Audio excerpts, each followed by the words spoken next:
Hello everyone, this is 𝗬𝗲𝗀𝗃 from Mirae Asset Sharekhan. Welcome back to exciting 3R actionable stock updates.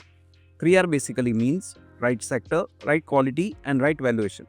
These are our investment ideas. Today we have an update on HCL Technologies.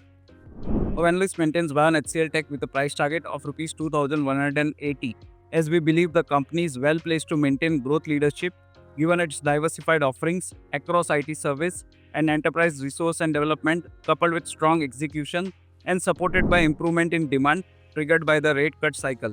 With healthy first half delivered despite weak seasonality and seasonally strong quarters ahead of it, the company appears well positioned to deliver industry-leading growth among its larger peers. We expect 9% sales and 12% PAT CAGR over FY24 to 27.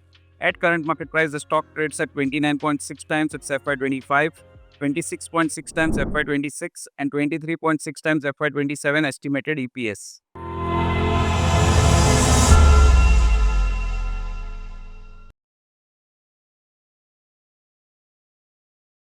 Investment in securities market are subject to market risks. Read all the related documents carefully before investing.